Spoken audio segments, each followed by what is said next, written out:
Hello children, how do you do? I hope all of you are well. In the previous classes I told you that today I shall discuss about the work, energy and power. But before going to discuss that work, energy, power, we shall discuss the scalar product today. तो आज हम लोग scalar product को एक बार देखेंगे। इसके पहले भी वेक्टर एनालिसिस में हमने स्केलर प्रोडक्ट को पढ़ाया है, लेकिन स्केलर प्रोडक्ट यहाँ स्पेशली हमें आवश्यकता होगी, इसलिए थोड़ा इसको हम लोग एक बार रिकॉल कर लें। तो चलिए स्टार्ट करते हैं स्केलर प्रोडक्ट।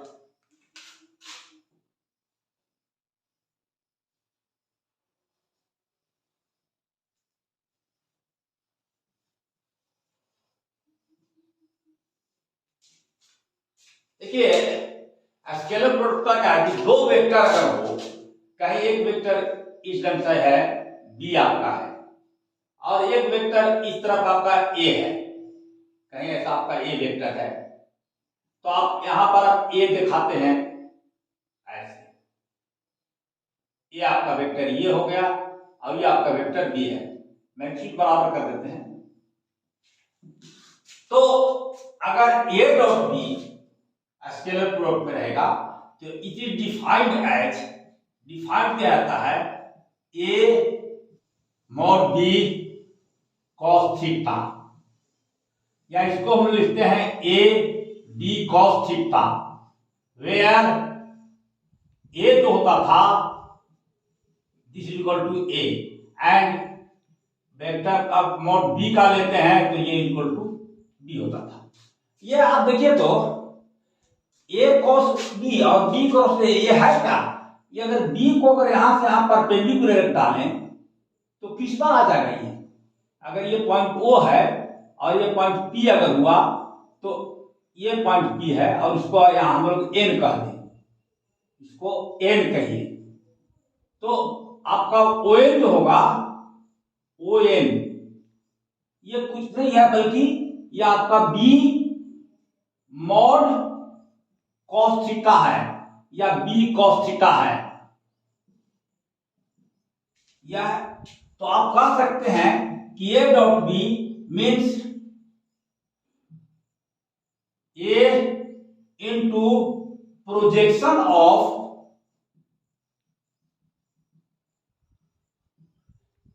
मैग्नीट्यूड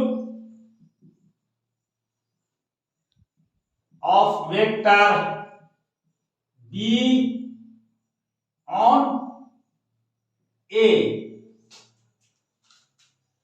और ठीक उसी प्रकार बी डॉट ए क्या हो जाएगा, बी डॉट ए होगा B into projection of magnitude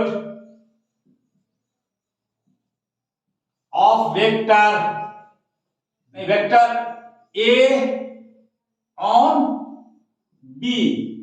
कैसे इसको दिखाएंगे, अगर ए के द्वारा बी पर प्रोजेक्शन डाला जा रहा है तो इस ढंग से होगा, ये आपका ऐसे हो जाएगा, यहां पर 90 बन जाएगा। दिस इज प्रोजेक्शन ऑफ, इस तरफ बी है तो ये आपका ये पोर्शन है projection of A on B. और आप जानते हैं कि एक कम्यूटेटिव लॉ और डिस्ट्रीब्यूटिव लॉ दोनों को होल्ड करता है। याद रखिएगा कि A dot B is equal to B dot A, और साथ ही साथ दूसरा distributive law A dot B plus C is equal to A dot B plus A dot C. ये हम लोग पहले डिस्कस कर चुके हैं और ये हम लोग को आएगा। एक चीज और हम लोग देख ले, यूनिट वेक्टर्स के हम लोग रिकॉल कर रहे हैं। जब यूनिट वेक्टर लेते थे तो यूनिट वेक्टर मतलब ऐसा वेक्टर जिसका मॉड यूनिटी हो, एक हो, तो इस तरह हम लोग लेते थे और इस तरफ y होता था, इस तरफ x होता था, इस तरफ z होता था। इस तरफ हम लोग यूनिट वेक्टर लेते हैं i और इस तरफ j कन्वेंशन है, इस तरफ केस नोटेशन लगा देते हैं। अब जैसे किसी भी मैग्नीट्यूड में अगर इन वेक्टर से मल्टीप्लाई कीजिएगा तो वेक्टर क्वांटिटी बन जाएगा। जैसे आप देखिए लिखते हैं क्या, आपको ए लिखते थे तो ए आपका अगर वेक्टर है तो ऐसा आप करें कि ऐसा भी लिख सकते हैं कि mod of vector A into I, या सिंपली इसको ऐसे कह दें आई। इसका मतलब क्या है, where mod of vector A equal to A. तो इस तरह से लिखते हैं। साथ साथ आप जानते हैं कि आई इंटू आई क्या होता है, I into I equal to 1, J into J equal to 1 and K into K equal to 1। साथ साथ में I into J equal to 0, J into K equal to 0 और के इंटू आई इक्वल टू 0। कैसे, क्योंकि आई इंटू जे आई J cos theta यहाँ पर 90 degree बन जाएगा जो कि 0 हो जाएगा, इसलिए पूरा टर्म ये 0 हो जाएगा। अच्छा, वेक्टर ए को हम लोग अलग अलग कंपोनेंट में भी लिख सकते हैं, वेक्टर बी को भी अलग अलग कंपोनेंट में लिख सकते हैं। तो आइए देखिए कैसे लिखते हैं और लिख के हम लोग मल्टीप्लाई करते हैं। एक्चुअली सब हम लोग जब पढ़ाएंगे वर्क एनर्जी तो इसकी हमें जरूरत पड़ेगी और हम लोग इसीलिए इसको कर रहे हैं। तो आप लिख सकते हैं vector A X plus A Y plus A Z, और इसको आप ऐसे भी लिख सकते हैं कि ए एक्स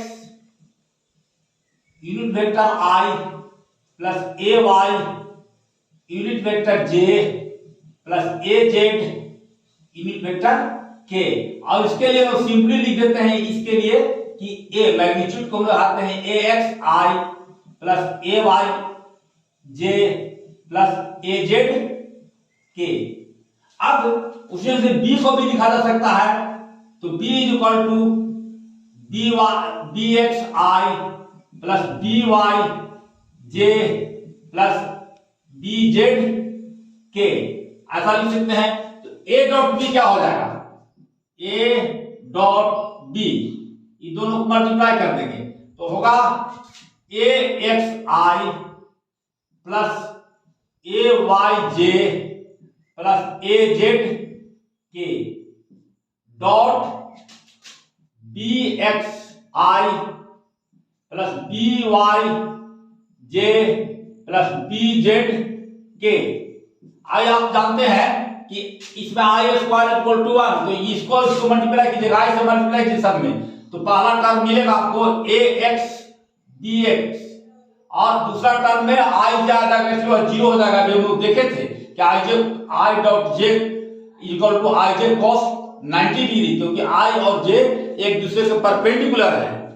तो दूसरा टर्म आपको मिल जाएगा ए वाई बी वाई और तीसरा टर्म मिलेगा ए जेड बी जेड, और रेस्ट सभी टर्म जो हो जाएंगे 0 हो जाएंगे। आप ए डॉट बी लिख रहे हैं, इफ ऐसा हो जाए कि ए बराबर बी हो, इसका मतलब क्या, बराबर होने का मतलब मैग्नीट्यूड तो बराबर होगा ही, डायरेक्शन भी दोनों का सेम होगा, तो उन दोनों के बीच जो एंगल बनेगा थीटा वह 0 डिग्री होगा।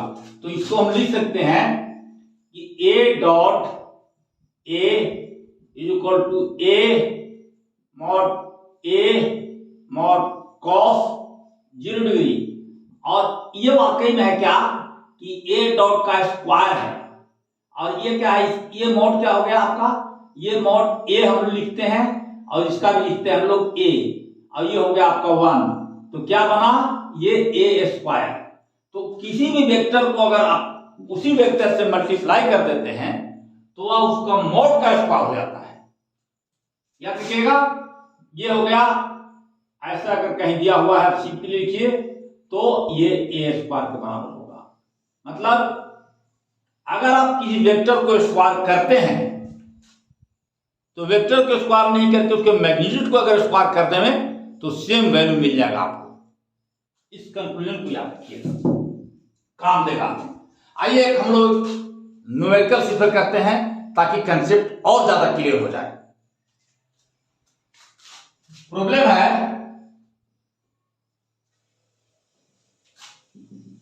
Find the angle between f is equal to 3i plus 4j minus 5k and d is equal to 5i plus 4j plus 3k. Also find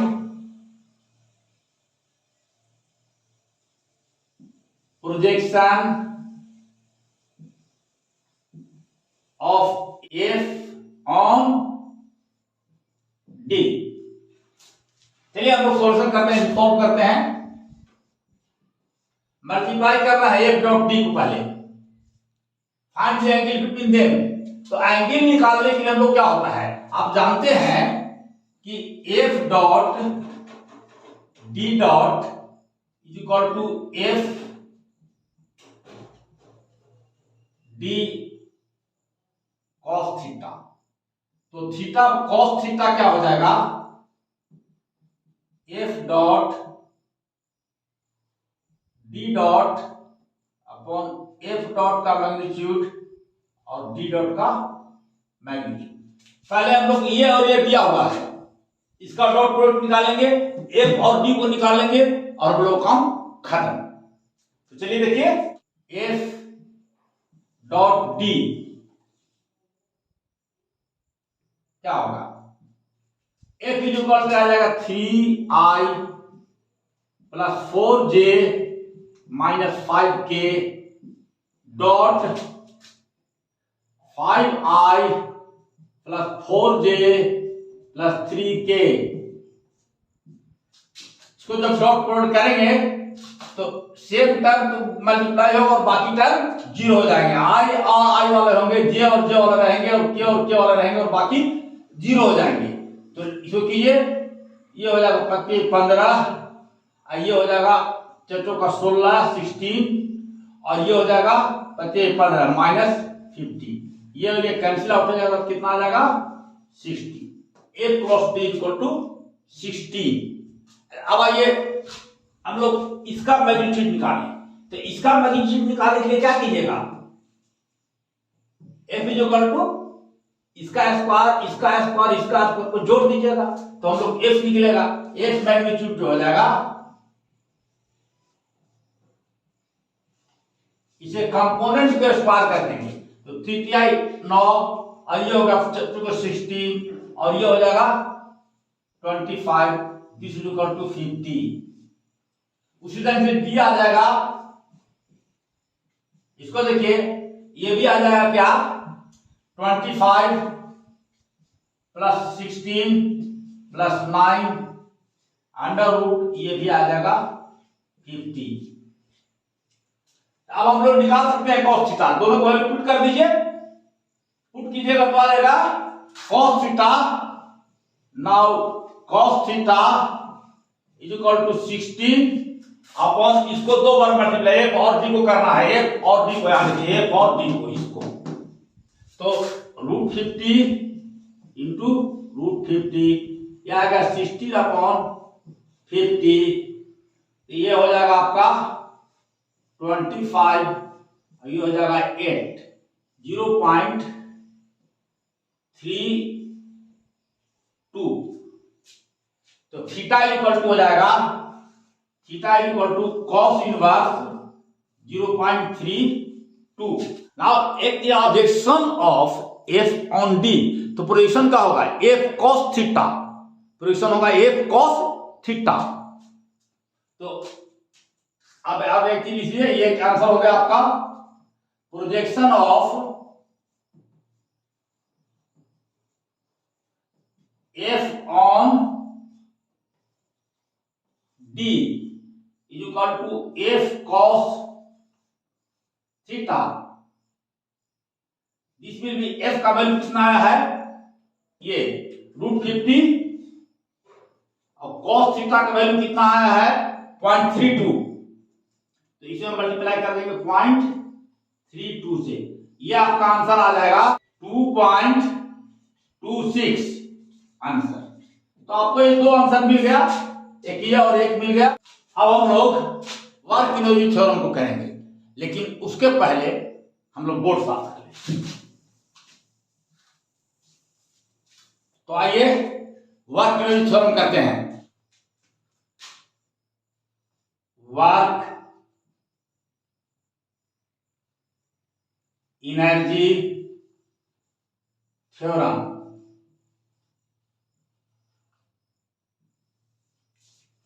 ये कहता है change in kinetic energy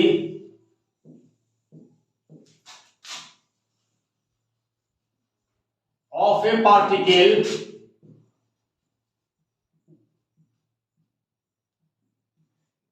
is equal to work done on it by the net force।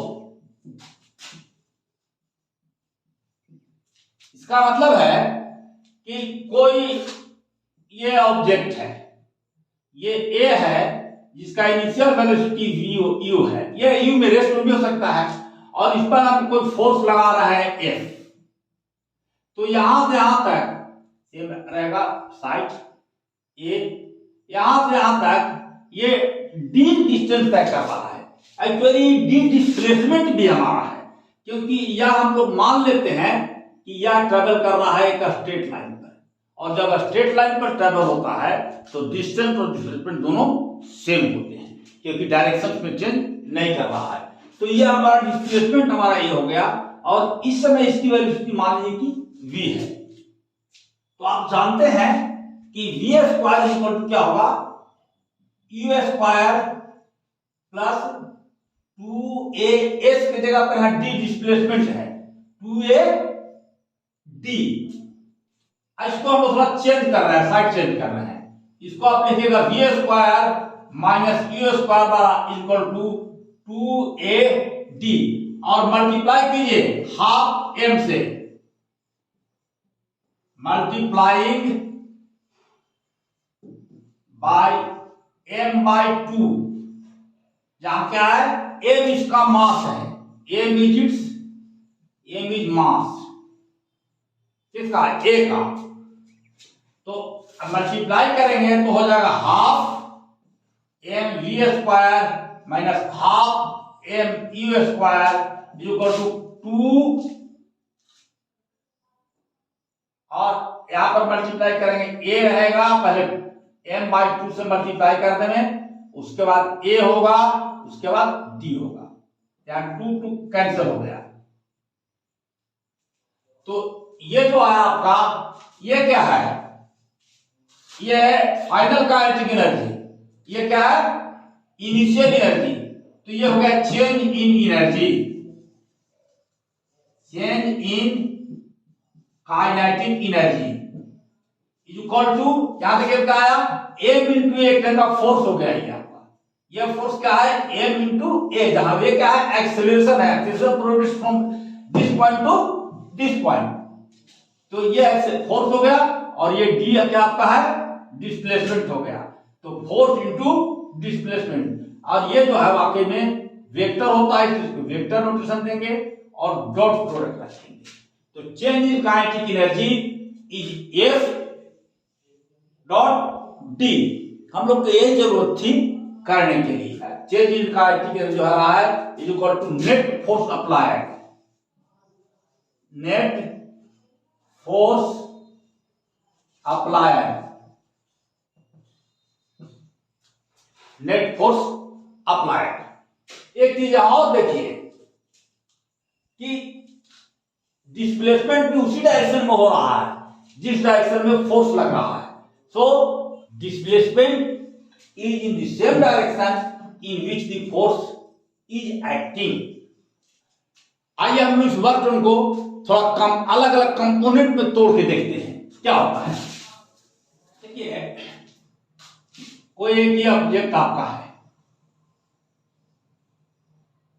और इस पर आपने force लगाया है इस डायरेक्शन से, ये इस डायरेक्शन में इसका डिस्प्लेसमेंट हो रहा है, ये डिस्प्लेस होकर यहां पर चला आया।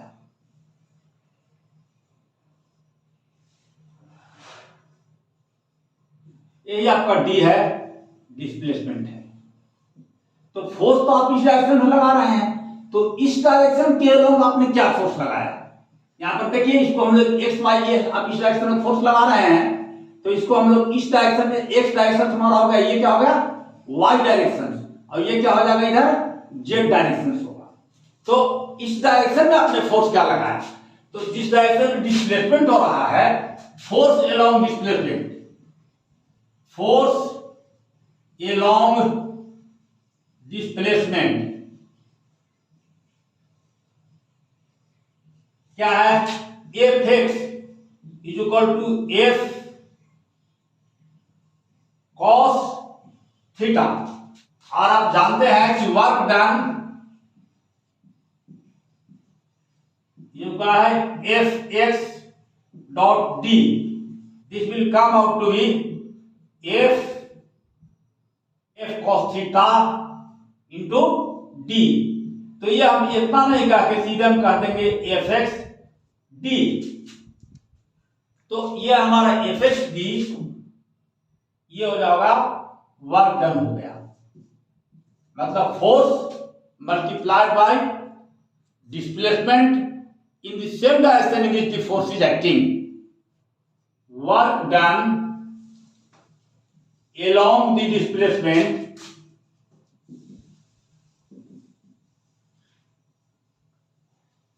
is magnitude of component of force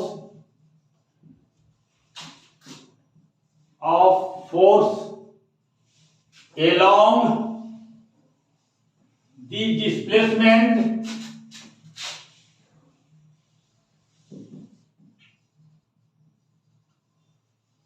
multiplied by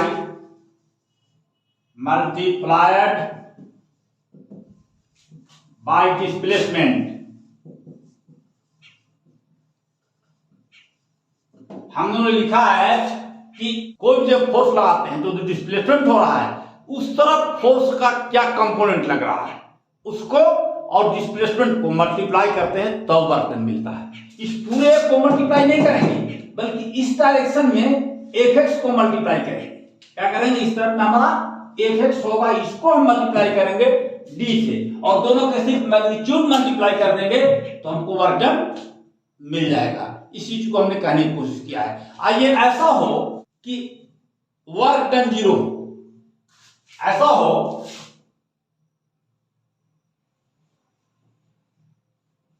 if W is equal to zero, work done zero, तो आइदर क्या हो जाएगा? Either F X is zero और डिस्प्लेसमेंट इज जीरो, दोनों में कोई जीरो है।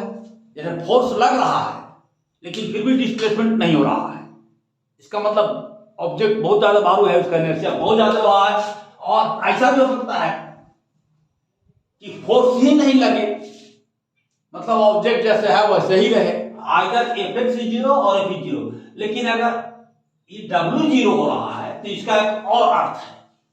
क्या अर्थ है कि आप जानते हैं कि work done is equal to F dot D, that is F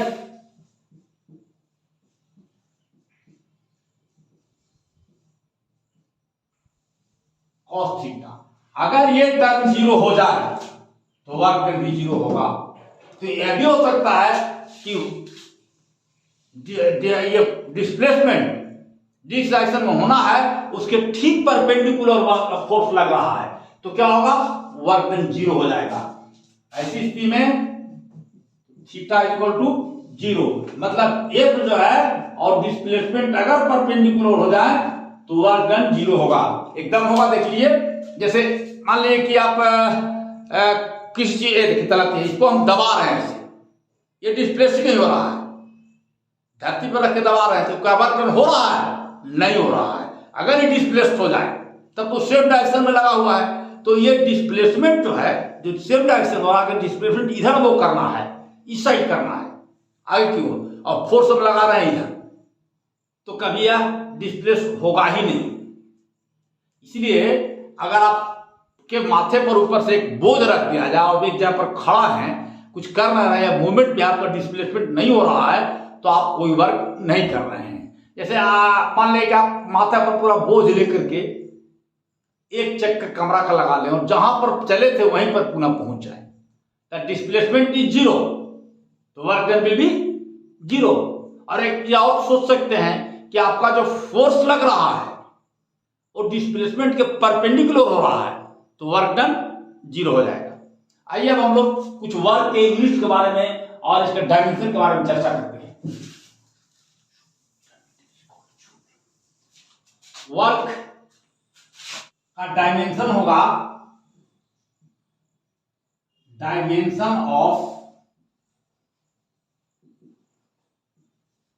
work, F और डी होता है। तो एफ का डायमेंशन क्या होता है, फोर्स का dimension M L T minus 2, और इसमें आप एक एल और जोड़ दीजिएगा क्योंकि डिस्प्लेसमेंट वाला एल जुड़ेगा, तो हो जाएगा M L square T minus 2।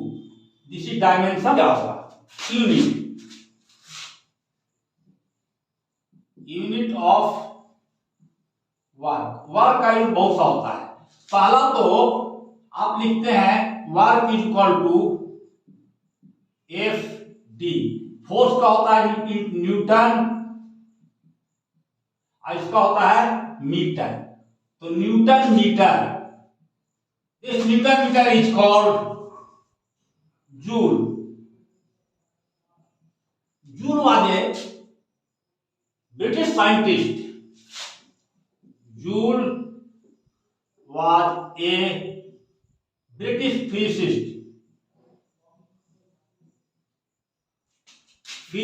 था, फिजिसिस्ट। इसका पूरा नाम था James Prescott Joule, Prescott Joule. ये था 1800 से इतना तक में, मात्र 58 साल जिला रहा, और इसी साइंटिस्ट के नाम पर, ये फिजिसिस्ट नाम था, वर्क का एक दिया गया जूल, एक न्यूटन मीटर। आगे बढ़ते हैं तो पहला हो गया हमारा न्यूटन मीटर, दूसरा हो गया जूल, तीसरा होता है आर, ERG। एक आर इक्वल टू 10⁻⁻7 जूल। चौथा होता है कैलोरी,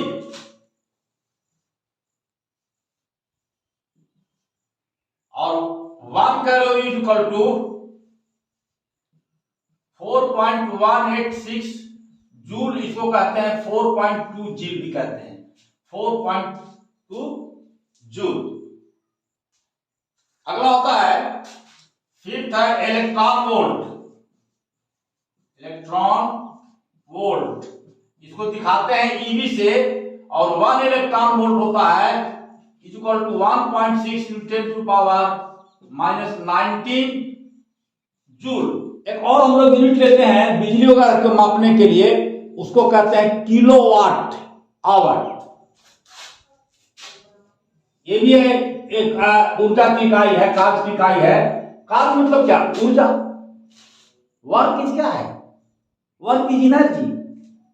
KWH किलोवाट आवर, ये होता है 3.6 ×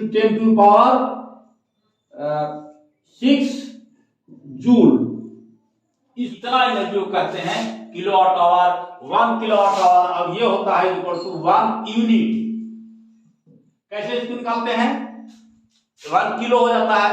1 किलो क्या है, 1 किलो मतलब देखिए, ये जो 1 किलो तो होगा 10⁻3 वाट की छोड़ दीजिए, और आवर हो गया 360 × 60 सेकेंड में, तो कितना हो जाएगा 3.6 × 10⁻3 आ जाएगा ना। तो इस तरह से इसको हम लोग निकालते हैं।